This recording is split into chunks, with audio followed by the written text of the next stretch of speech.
Ora bem, meu nome é Paulo Pinto, a minha formação de base é em Biologia, tive toda uma carreira académica ligada à parte da Ecologia Aquática na Universidade de Évora, portanto fui professor na Universidade de Évora. Durante esse tempo, basicamente, dediquei-me, como eu disse, à parte da Ecologia Aquática, também, mais posteriormente, também uma parte de ambiente, mais no seu sentido mais geral, como sustentabilidade, portanto estive envolvido no mestrado em Gestão em Políticas Ambientais, portanto feito em parceria com várias universidades, e portanto foi toda uma carreira, portanto, ligada, digamos, a essa parte de investigação, portanto avaliação da qualidade da água, portanto toda essa vertente. Posteriormente, é claro que antes ter a minha vida profissional, também tinha a minha vida pessoal e daí a minha ligação à região, já que o meu pai era daqui de Vilas Boas, a minha mãe, portanto, tendo nascido em Lisboa, o meu avô materno também era de Vilas Boas, portanto, ao fim e ao cabo, tenho em termos genéticos 3/4 de costela transmontana. Pronto, de várias aldeias aqui, portanto, Vilas Boas é o principal, mas vem Vilas Boas, Valverde da Gestosa, Lousa, não me estou agora a lembrar a outra, pronto. Portanto, são de várias Valfechoso, são de várias aldeias, portanto, mas realmente o grosso, portanto, era em Vilas Boas. A minha ligação a Vilas Boas vem porque passava os meses de setembro todos aqui. Portanto, na altura em que havia tempo para fazer férias grandes, antes de uma pessoa começar a trabalhar, fazia os meses de setembro aqui, o mês de agosto fazia na praia, e portanto, vinhamos todos, portanto, eu, o meu irmão, a minha mãe, o meu pai que estava cá mais a tratar das coisas, mas e é curioso que há registros até do Notícias de Mirandela em que dizem o Sr. Adelino Lopes Pinto, que era o meu pai, está de férias em Vilas Boas com a sua família, a sua esposa. Antigamente fazia-se esse tipo de jornalismo. E portanto isso criou uma certa ligação aqui à região, pronto, pelo conhecimento das pessoas que fui tendo, etc., isso tudo. Posteriormente, portanto, mas não tinha a minha vida aqui. A minha vida fundamentalmente era em Évora, portanto 450 km de distância, e vinha cá, portanto, mais ocasionalmente, porque tinha a minha vida profissional, vinha cá com o meu filho de vez em quando, porque quem estava a viver cá era o meu irmão. Quando se dá o falecimento do meu irmão, portanto, em 2009, acho que é de 2009, quando se dá o falecimento dele, portanto, eu fico sem saber o que é que havia de fazer com este património que tinha aqui. Portanto, um património, por um lado, de uma casa, com algumas tradições, e, por outro lado, uma parte do olival. Se o olival se sustentava a si próprio, a casa não se sustentava a si própria. E, portanto, tanto quanto eu me lembro, as obras de reparação que tive assim de fundo, antes daquelas que eu fiz, foram para aí, tinha o pai 13 anos, mais coisa, menos coisa. Portanto, é só fazer as contas pós 66 atuais. E portanto, e eu, sem saber bem o que é que estava a fazer, decidi converter a casa num turismo rural, mas não sabia minimamente o que é que estava a fazer. Nunca tinha tido qualquer atividade no turismo como empreendedor, nada disso. E depois, como às vezes acontecem acasos bons na vida, acabei por frequentar uma pós-graduação em Lisboa em ecoturismo, e aí começou-me a dar uma visão para já da complexidade do que é que me estava a meter. Por outro lado, juntamente com a complexidade, mas também um objeto de estudo bastante interessante, porque mexe com várias coisas ao mesmo tempo, seja o património, o ambiente, a sociologia, a economia. Portanto, e eu, dentro da minha vida profissional, sempre tive uma especial atração pelos projetos com características mais interdisciplinares. E nesse aspecto comecei também a ganhar um certo entusiasmo e comecei a investir, portanto, nesta parte turística aqui.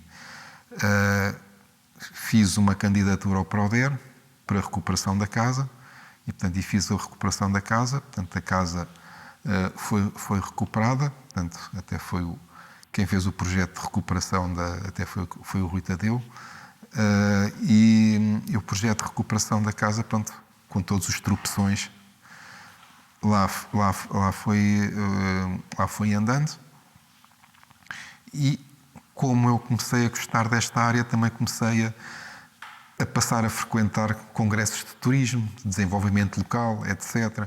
Ainda tentei fazer um mestrado para estar mais integrado dentro destas temáticas.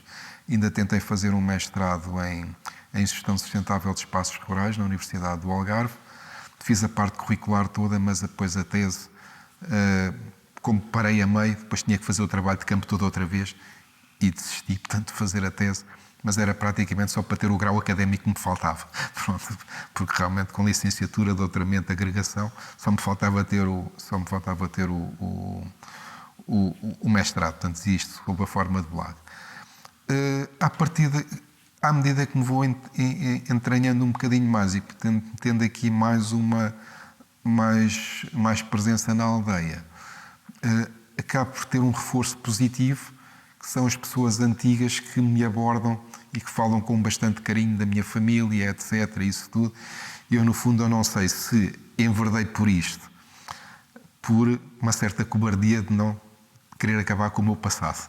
Portanto, ao fim e ao cabo, é uma ligação, digamos, e realmente é bastante acolhedor para falar com as pessoas mais antigas da aldeia e eles falarem dos meus pais e dos meus tios e portanto, todas essas referências. E, portanto, a partir daí comecei a construir este projeto e o projeto, portanto, ao fim e ao cabo, primeiro começou só com uma parte de alojamento, pronto, tentando fazer, portanto, pegando, digamos, numa ideia de uma casa com história, mas também com preocupações ambientais, mas portanto, em que um dos primeiros slogans, portanto, uma das primeiras assinaturas é uma casa com história, com a tradição do passado, com o conforto da modernidade. Portanto, só muito mais recentemente é que começou a ter uma piscina, e, portanto, aí já teve um volume de negócios mais apreciável e agora vou começando a construir, digamos, o projeto, digamos, a parte de base. Também tive sorte, portanto, em encontrar ao fim da terceira tentativa uma funcionária impecável que, por acaso, tem a coincidência de ter ganho o primeiro salário naquela casa ainda no tempo do meu irmão e, pronto, e também ter alguma formação na área do turismo rural e então aí tem sido não só uma alteração dos espaços, tornando os espaços que estavam muito globais, porque inicialmente, portanto, as coisas começaram de uma forma diferente, com uma outra parceria diferente. Os espaços começaram a ficar mais pessoalizados, mais personalizados e começamos também já a desenvolver alguns produtos atendendo, digamos, à formação que ela tem no campo da formação em termos tradicionais das ervas aromáticas. Portanto, ela faz compotas, portanto, vai para o campo buscar ervas aromáticas que nós vendemos aos clientes. Portanto, tentamos também fazer uma gestão de proximidade com o tecido da região, nomeadamente comprando os queijos da aldeia, portanto, os vinhos dos produtores locais, que depois engarrafamos, etc. Portanto, isto foi um projeto que está sendo construído aos poucos. A família ao fim e ao cabo, há uma família que é originária de Vilas Boas, que é a família Moraes Botelho ou Botelho de Moraes, faço sempre a confusão. Mas, portanto, é uma família originária de Vilas Boas que se juntou com outra família de Valverde da Gestosa, e depois houve uma política de casamentos de consanguinidade para aumentar o património, para aumentar o património. Portanto, e nessa altura, portanto, quando quando a mão de obra era bastante barata, portanto, basicamente o rendimento da casa era o olival, sempre foi um dos vetores importantes. Tinha também uma parte de amendoal razoável que depois foi vendida ali ao complexo agrícola do Caixão, esses terrenos. Tinha vinha também. E depois havia todo o resto que eram as rendas que na altura eram pagas em cereal, em centeio ou em trigo. Portanto, ainda é das minhas recordações de infância, ver chegar lá à casa das minhas tias as sacas com o trigo e eles a medirem o volume, tanto do trigo, as razões de trigo, portanto, e de centeio, e a fazerem, portanto, todo esse armazenamento de uma tulha que ficava debaixo da casa.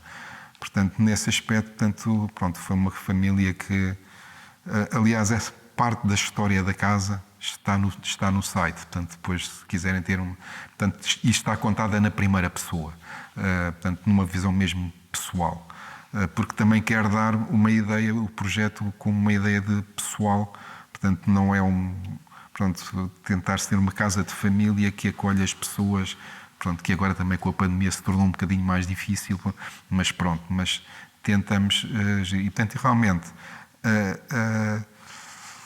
depois havia do outro lado do meu tio, portanto, já uma versão mais empresarial, portanto, ele teve uma moagem, aliás, naquela casa já funcionou uma moagem, portanto, nos anos 60, em que ainda tenho uma vaga ideia dessa moagem, portanto,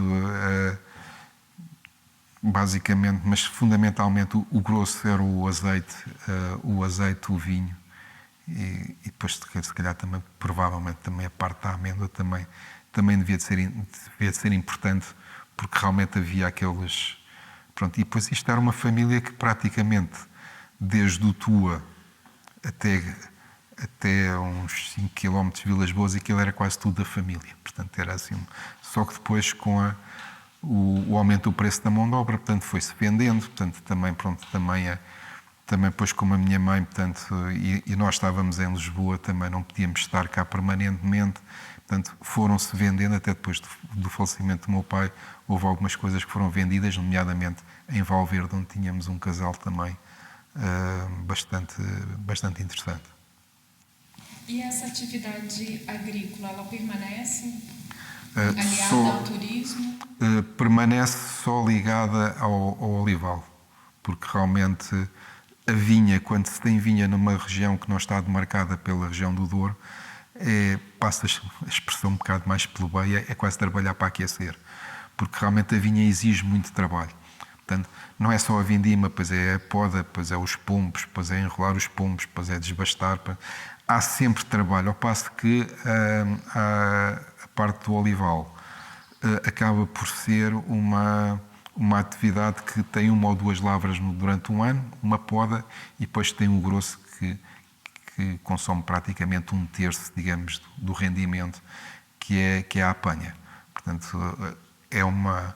Pronto, e nós, em termos de olival, ainda são olivais antigos, portanto, ainda com oliveiras, pronto, quase certeza que são centenárias, que eu sempre me lembro delas enormes, desde miúdo, portanto, não se fez uma datação, mas de facto são oliveiras com variedades tradicionais, portanto, e que vai depois dando ao azeite, cada ano, o seu sabor diferente, portanto, não é sempre o mesmo sabor, porque depois há diferentes variedades que têm maturações diferentes, etc. Isso tudo, e portanto, depois isso, a percentagem de cada uma das variedades, portanto, vai ter como consequência, portanto, uma variabilidade também do próprio sabor do azeite.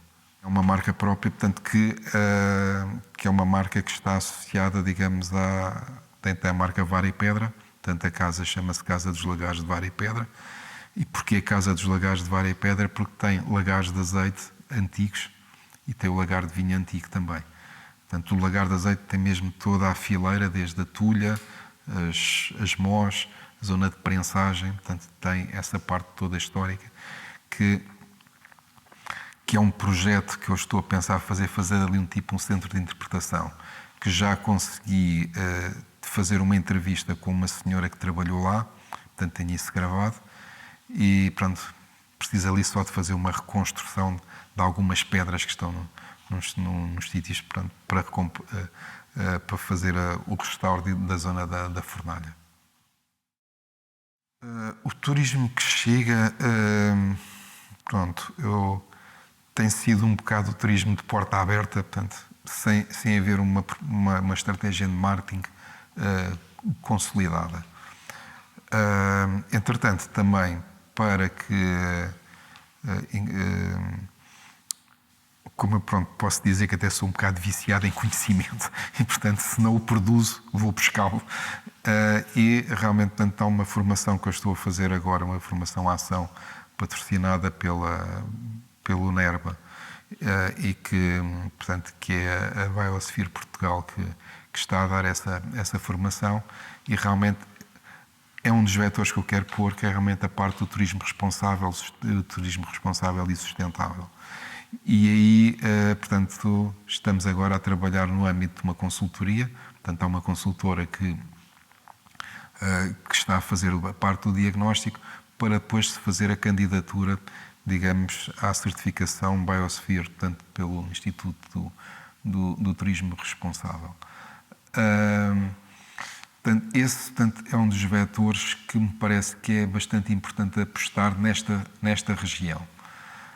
Precisamente porque, não havendo ainda uma massificação, temos de ter um bocado de cuidado relativamente à maneira como o turismo é tratado, porque, de modo geral, portanto, quando há demasiada massificação, perde-se um bocado das características locais e o próprio turismo perde em si. Pronto, a ideia, portanto, que eu tenho é, e isso aí às vezes é um bocado difícil porque nem sempre há cultura de abertura para este tipo de coisas, nem as próprias pessoas valorizam muito o seu património imaterial, portanto, e tudo isso. Muitas vezes o que acontece, portanto, eu pretendo, pronto, por um lado, acho que o turismo, portanto, este turismo que eu defendo, que é um turismo sustentável, tem que ser um turismo que se tem que ancorar no tecido da região. Portanto, seja nos produtos que vai adquirir.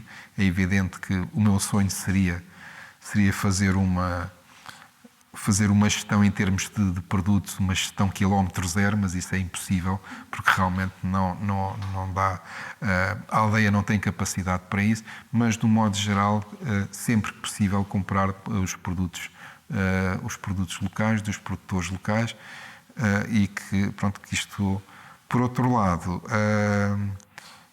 a informação que também é disponibilizada, também disponibiliza informação relativamente ao Parque Natural do Vale do Tua.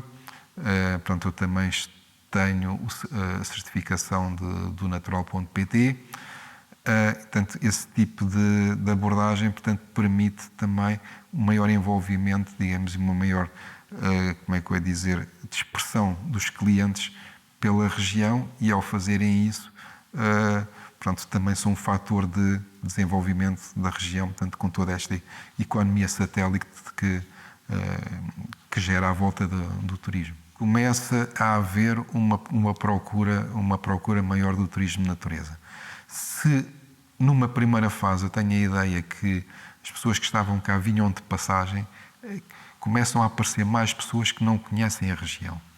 E, portanto, para o turismo de natureza, portanto, há aqui uma limitação que tem a ver com o delineamento dos percursos pedestres que foram feitos para a freguesia de Vilas Boas. Portanto, do meu ponto de vista, não foram feitos da melhor forma. Portanto, são 3 percursos.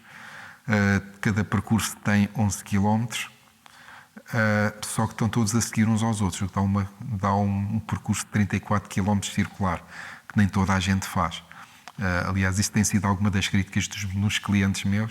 Portanto, e uma maneira de certa maneira, de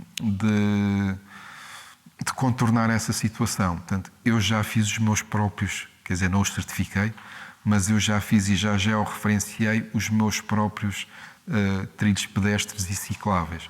Portanto, estão georreferenciados. Portanto, tenho 2 trilhos de 11 km, portanto, um com uma dificuldade média e outro com uma dificuldade média alta. E também tenho já georreferenciados vários, dois percursos de cicloturismo, também com 2 níveis de dificuldade, e para já um percurso de BTT com um nível de dificuldade já um bocadinho razoável. Eu não consegui encontrar um com nível mais... Isto porquê? Porque também estou a tentar integrar o projeto turístico na rede Bike Hotel, portanto, que tem muita grande difusão, portanto, na zona centro, nas aldeias históricas e as aldeias de xisto, mas aqui é bom que comecem a aparecer também alguns, porque sou só eu o único. Isso não atrai esse nicho de mercado. É preciso haver vários em rede. Parece-me que agora já há um ali para a zona de Castelo Melhor, parece que já existe um alojamento que está integrado na rede Bike Hotel, mas, portanto, isto também para chamar esse tipo de clientes, portanto, esse nicho de mercado. E chegando um pouco agora na reserva da biosfera, o senhor acompanhou esse processo de criação da reserva? Como é que o senhor ficou sabendo ou participa do processo? Eu fiquei, portanto, não acompanhei o processo, não o acompanhei. Fui informado, portanto, tomei conhecimento e achei um projeto bastante interessante, portanto, numa sessão de esclarecimento que foi feita juntamente também com a Biosphere, porque a Biosphere Portugal também certificou o destino da Meseta Ibérica, da biosfera da Meseta Ibérica, como um destino sustentável. Creio eu que já fez esse trabalho, e, portanto, em que se fez a divulgação desse curso, portanto, que eu frequentei, estou a frequentar, e juntamente nesse curso também se deu a conhecer o que era a ASASNet. E a partir daí, portanto, eu achei um processo interessante, aderi, e porque realmente parece-me que é uma forma de atrair as pessoas. Não sei se está a ser tão eficiente como poderia ser, portanto, mas isto também, os destinos têm o seu ciclo de vida, portanto, começam lentos, depois sobem, depois baixam, portanto, enfim, portanto, há todo um ciclo de vida associado aos destinos. Agora, sei que há um nicho de mercado, isto falando com uma colega minha que está a tratar desta parte das reservas da biosfera, portanto, no ICN, que ela disse-me que havia pessoas que quase que tinham um tipo passaporte, que iam quase carimbando, que era o objetivo deles para terem ido a todas as reservas. Esta reserva tem uma vantagem, que é ter uma grande abrangência geográfica, mas isso também pode ser a parte mais um ponto fraco, na medida em que uma grande abrangência territorial torna provavelmente difícil a sua comunicação. Não sei. Tenho lá o símbolo, mas pronto, não tem havido uma... Pronto, e quando faço o post, portanto, também ponho faço menção da reserva. Isto tem que ser um bocado um trabalho também de todos, mas também tem que haver às vezes um chapéu organizativo que possa, de certa maneira, integrar, digamos, todas estes empreendedores a nível individual. O senhor, então, ainda não consegue sentir que existe um turismo que seja associado diretamente nesse sentido? Estou ouvindo por conta da reserva? Não, nesse aspecto não. E acho que realmente essa comunicação deveria ser feita, portanto, não sei até que ponto haver qualquer estrutura, portanto, além da estrutura, digamos, da própria, a estrutura gestora, se calhar talvez haver tipo um conselho de aderentes ou qualquer coisa do estilo, porque isso aí é uma forma de potenciar uma rede entre os diferentes empreendedores e as diferentes instituições, porque de outra forma pode ser um bocadinho difícil, portanto, dar essa visibilidade e a nós também podermos participar. Embora, pronto, em Portugal não há assim uma cultura participativa muito elevada. Portanto, pronto, no Brasil, portanto, a cultura participativa é qualquer coisa de espetacular, quer dizer, é qualquer coisa, uma pessoa só fazer algumas visitas e ver a cultura de participação. Nós não temos realmente essa cultura e, como não temos essa cultura, às vezes o funcionar em rede também se torna um bocado difícil. Portanto, eu posso dizer que ao princípio andei a contactar até empresas de animação turística para fazer parceria, o pessoal olhava um bocadinho de lado para mim, porque realmente não há. Agora já começa a haver essa ideia de formar rede, mas como não há cultura, não sabe como é que essa rede se forma. Portanto, para já, um dos principais problemas é as pessoas têm que sentir isto, têm que ter um sentido de pertença, portanto, do território.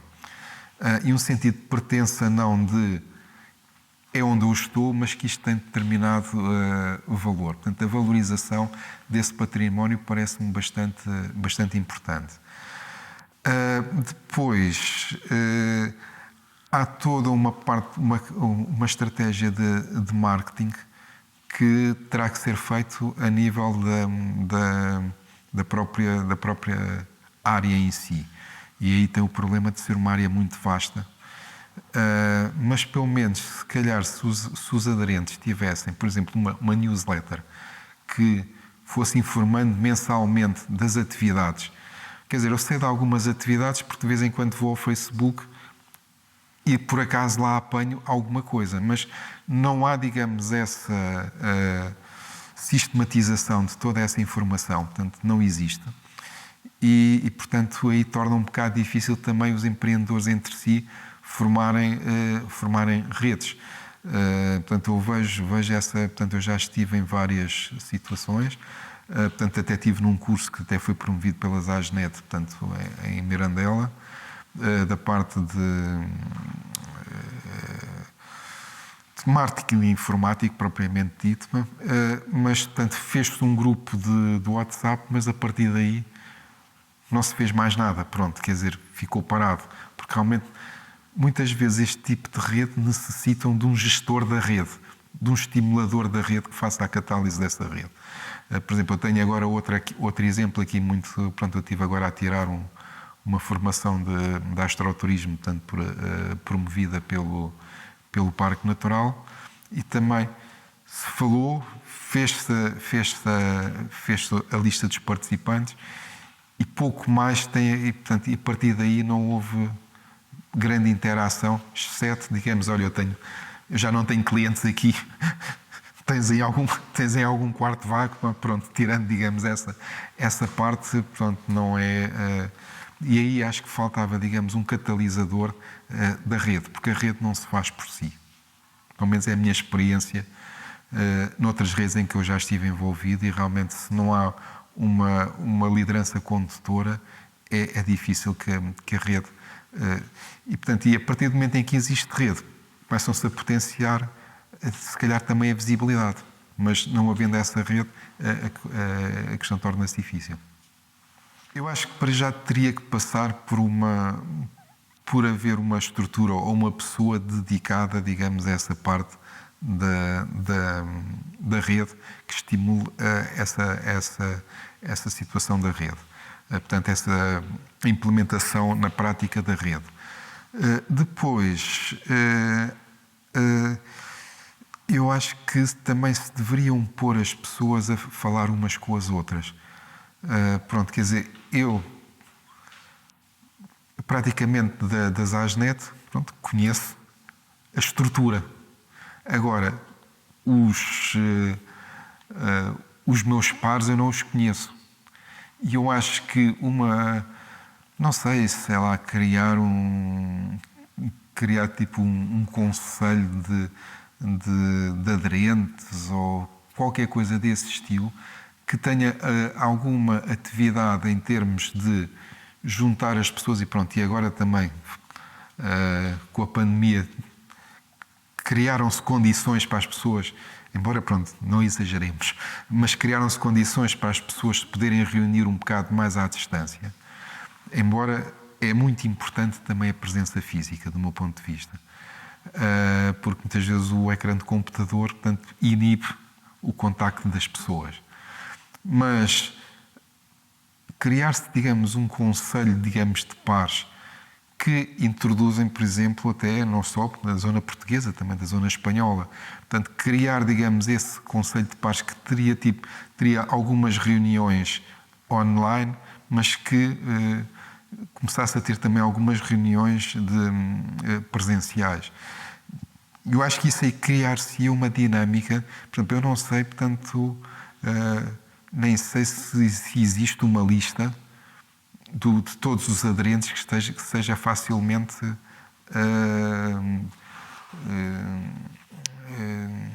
acessível. Portanto, não sei. Portanto, pronto, também confesso que não andei muito à procura. Portanto, ao princípio ainda andei para lá a ver, quando aderi, ainda andei a ver algumas coisas, mas depois não tenho visto mais nada.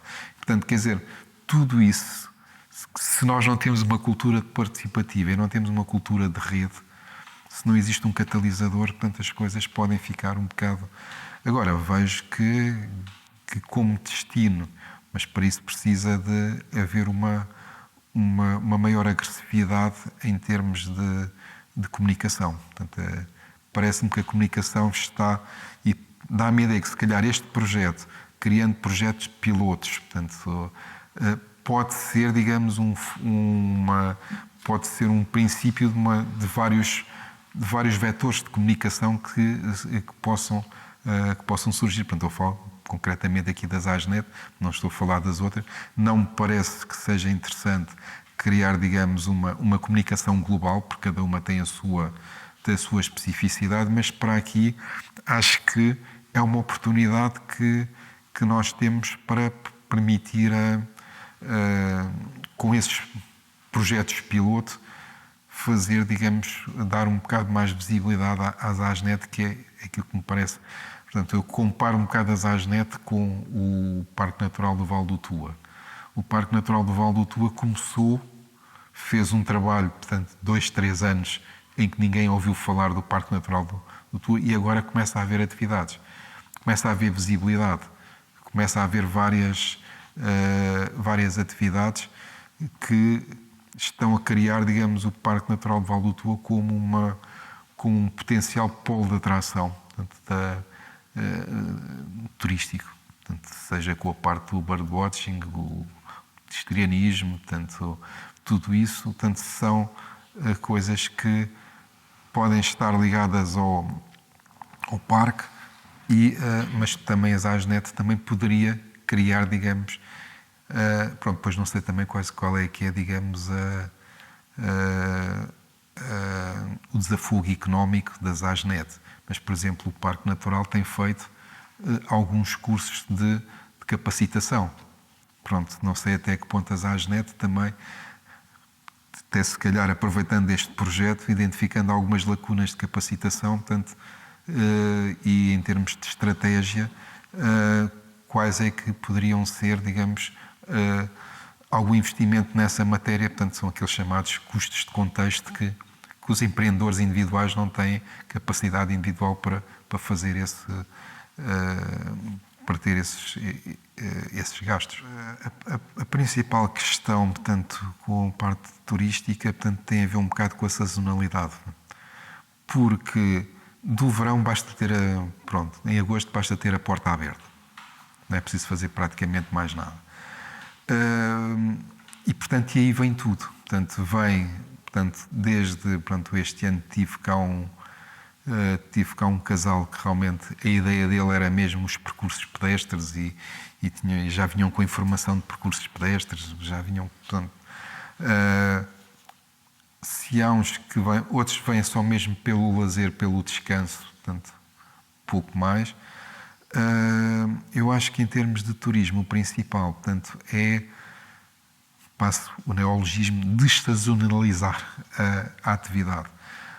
E, portanto, os meses de primavera e outono, portanto, são alturas, portanto, que têm que ser privilegiadas, portanto. E aí, talvez esse tipo de cliente mais específico possa vir. Portanto, eu estou a pensar, aliás, isso já estava pensado, e caiu a pandemia realmente em cima logo. Portanto, fazer um workshop, um fim de semana com caminhada para ir para apanhar cogumelos e depois fazer a confecção e a degustação dos cogumelos, portanto, lá na casa, pronto, todo esse tipo de atividades. Pronto, tinha também já delineado também alguns fins de semana de 2 noites com um prato tradicional, portanto, esse tipo de coisas que tem que o meu principal objetivo agora é trazer mais gente para a altura das épocas mais baixas. Portanto, o janeiro é difícil porque realmente o pessoal ainda está na ressaca de Natal, passa a expressão, e é bastante frio, portanto, mas aí a partir de fevereiro, por exemplo, o caso das ASNET, portanto, é muito, por exemplo, há um fator de grande atração, portanto, e em fevereiro de 2019 foi qualquer coisa de espetacular, portanto, os caretos de Podense. Os caretos de Podense encheram quase tudo o que havia para encher. Portanto, enchi completamente e mais encheria se mais unidades de alojamento tivesse. Portanto, há esse tipo pronto, criar talvez eventos, portanto, que possam trazer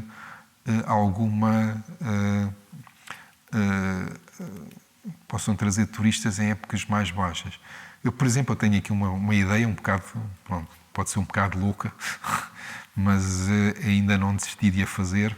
Vamos lá ver se em 2023 a consigo fazer. 23 ou 22, não sei, tenho que ver. Que é, portanto, também virado um bocado para a sustentabilidade, que tem a fazer um encontro de cozinheiros solares. Portanto, é algo que já se faz em Espanha, portanto, ali na zona da Galiza. Portanto, há um colega, não sei de que universidade é que é, mas ele consegue juntar para aí 20 ou 30 cozinheiros solares, e portanto depois cada um faz as suas comidas só com fornos solares. Aliás, se forem ao site não, ao Facebook da casa, tenho lá uma filmagem mesmo de fazer o pão em forno solar, e que realmente praticamente ninguém acredita nisso.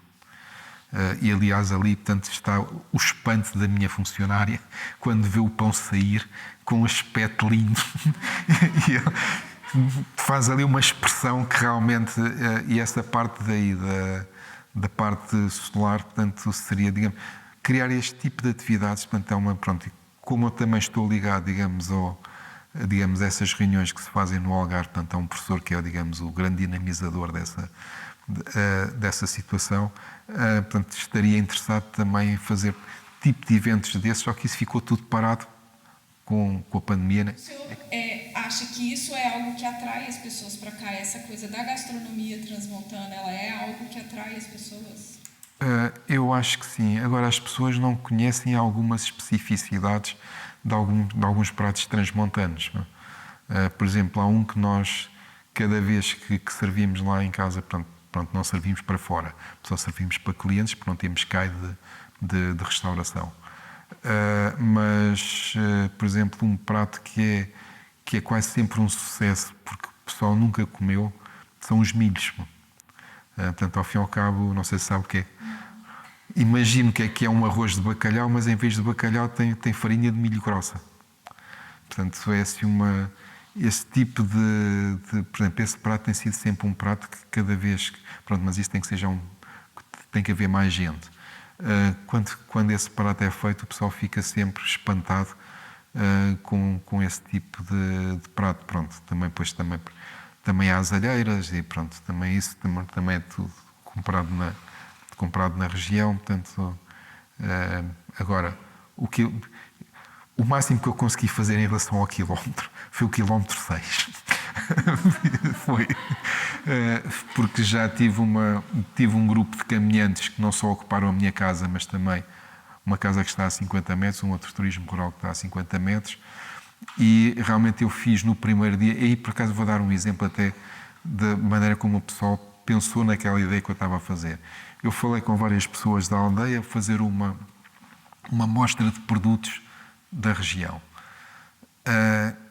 E 2 ou 3 pessoas com quem eu falei disseram: isso nunca se fez aqui, não se sabe se vai dar resultado. Pronto. É um bocado um certo conservadorismo, portanto, e realmente, pronto, eu aí tive o cuidado de fazer o mais perto possível. E não tive que chegar até aos 6 km, pronto. Mas fui por várias aldeias e buscar umas compotas aqui, uns licores acolá, portanto, um queijo aqui do outro lado, portanto, a alheira do outro lado, portanto, a chouriça de sangue do outro lado, pronto. Mas o mais perto que consegui foi o quilómetro 6.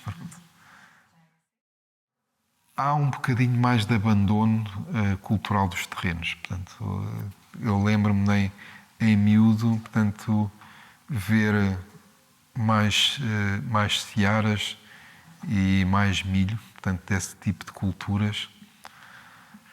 Talvez haja uma diminuição da vinha, mas não sei até que ponto. Também não estou a ver isto demasiado em casa própria, porque eu tinha uma vinha bastante grande, que ali foi o Rui que me a comprou e abateu a vinha para pôr um olival. Portanto, não sei se mas, portanto, mais um bocado a ver com essa parte cerealífera, portanto, realmente, em termos de, para já, ainda não está a chegar aqui aquilo que já está a chegar, portanto, felizmente que aquelas estufas que deram algumas majorações em projetos agrícolas foram só para a majoração e mais nada, porque realmente eu tive há coisa de 2, 3 meses na zona de Odmira e realmente aquela cultura de estufas eu não tinha percebido que era assim de uma extensão. E isso aí é já uma alteração bastante grande da paisagem, não só o que lá está, mas também já a mobilização do terreno toda feita para novas estufas. Há, digamos, tanto quanto eu sei, o olival intensivo aqui também ainda não existe. Espero bem que não venha, porque realmente ele também é muito feito à base aliás, como um amigo meu me disse, ele tem aqui um olival aqui na Vilariza. E ele diz que isto é quase como que há uns anos atrás termos acabado com todas as vinhas e só pôr uma ou 2 variedades francesas de vinhas. É o que está a acontecer com os olivais tradicionais. Portanto, são variedades até mais espanholas. Portanto, há uma variedade espanhola que é uma das mais importantes, portanto, em termos de área de plantio. E o amendoal também não está a aparecer assim muito por aqui. Pronto, quer dizer que são aquelas... portanto, estou a dizer, em termos de alteração da paisagem, realmente há uma... Eu também sou um bocado suspeito porque conheço esta paisagem desde miúdo. E se calhar não a valorizava como a valorizo agora. E realmente ir aquele vale que vai de Vilas Boas até à Ribeirinha, as pessoas que eu trouxe cá, o pessoal achava aquilo muito bonito. E eu depois comecei a perceber que aquilo é mesmo bonito, mas já faz parte do meu cotidiano. E realmente aí não me parece que tenha havido também uma grande alteração da paisagem. Pode haver alguma alteração, portanto, mas não sei, portanto, houve um bocado de descaracterização arquitetónica, isso houve. Falo até mesmo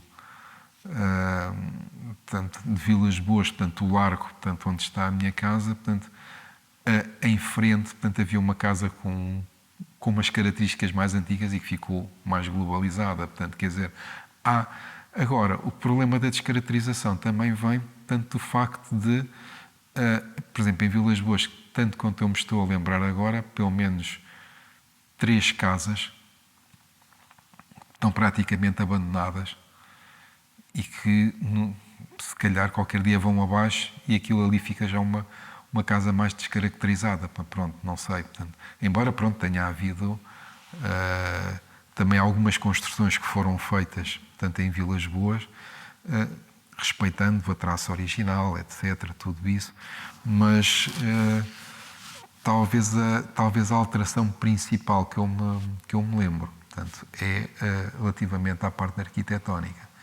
E pronto, e depois também há outra coisa que eu agora também estou um bocado assim, pronto, porque eu ainda me lembro de Vilas Boas, portanto, com a ausência de luz, portanto, sem eletricidade. E pronto, quer dizer, também não havia eletricidade, não havia esgotos, não havia nada, pronto, quer dizer, lembro-me tanto dessa e realmente há casas que eu me lembro, portanto, por exemplo, há outra casa, há casas que eu me lembro da minha infância que acho que tenho pena que estejam a ir abaixo, porque realmente eram exemplos de arquitetura popular.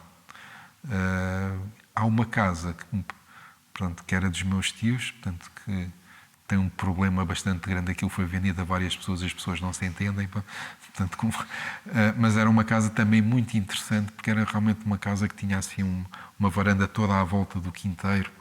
Era uma casa também muito... E parece que havia outra casa mais para a frente também, do mesmo estilo, que eu nessa nunca entrei, mas que o dono acabou por dar cabo dela. Pronto, quer dizer, acabou. Portanto, aqui, voltando à sua pergunta, digamos, em termos de paisagem agrícola ou natural, não me parece que tenha havido uma grande alteração. Agora, na parte da paisagem urbana, houve bastante alteração. O que significa para o senhor a reserva da biosfera da Mesa Ibérica? A reserva da biosfera, para mim, é importante porque, portanto, é o criar um conceito de destino. E o conceito de destino traz pessoas. E as pessoas depois trazem economia. Ou seja, não somos nós individualmente que criamos aliás, eu lembro que até quando comecei a pensar neste tipo de atividade, ainda antes de ter o turismo implementado, fiz um estudo, portanto, de análise de conteúdo dos sites dos turismos rurais aqui do distrito de Bragança. Portanto, e fui fazendo, digamos, essa análise. E o único sítio que na altura não tinha, em que os empreendedores não tinham site próprio, onde é que era? No Montezinho, Bragança. Porque estava tudo preso ou ancorado, não é preso, mas mais ancorado, no site de Montezinho. Porque Montezinho era o destino. E a maior parte de todos os turismos rurais tinham depois fazendo uma análise estatística do conteúdo, a grande maioria eram tinham uma vertente só, o que eu tenho é que é bom. Não falavam sobre a envolvência. Havia realmente duas exceções. Uma é o sítio onde estamos agora e outra é um em Bragança, mas aí já funcionava num outro nível diferente. Portanto, já fazia coisas de campeonatos de brides, portanto, acho que se chama a Quinta da Lagosta ou qualquer coisa assim. É assim um nome assim um bocado estapafúrdio para o local. Mas, portanto, porque a Zasnet pode trazer... é o destino, e o destino é mais fácil de publicitar do que os empreendedores locais. Agora, acho que há aquele trabalho a fazer, como eu já tinha dito, portanto, do marketing e da dinamização, portanto, dos próprios parceiros que estão, portanto, dos próprios empreendedores dentro da Zasnet, porque não havendo isso, portanto, o destino pode criar... Portanto, eu vou dar um outro exemplo, portanto, que duas coisas mais ou menos semelhantes, mas que não houve uma criação não se foi trabalhada a comunicação do destino. O caso das aldeias históricas é das aldeias de Xisto. Toda a gente as conhece. Tiveram uma comunicação bastante eficiente. Contrariamente ao flop que foi as aldeias vinheteiras. As aldeias vinheteiras praticamente tiveram como vantagem fazer alguns arranjos em algumas aldeias e que deram vantagem aos autarcas que estavam nessas aldeias, porque isto foi quase tudo acabado antes de um período eleitoral autárquico. Portanto, não houve uma capacidade de criar uma rede das aldeias vinheteiras, e realmente isso tem a ver com, por um lado, não ter havido, se calhar, uma comunicação bastante agressiva e, por outro lado, também não criar a rede. Portanto, as aldeias de xisto, elas funcionam em rede. Ora, a AGENET acho que pode ser uma potencialidade de termos um território a funcionar em rede, o que torna mais difícil, mais fácil a sua comunicação, portanto, e a própria distribuição dessa comunicação.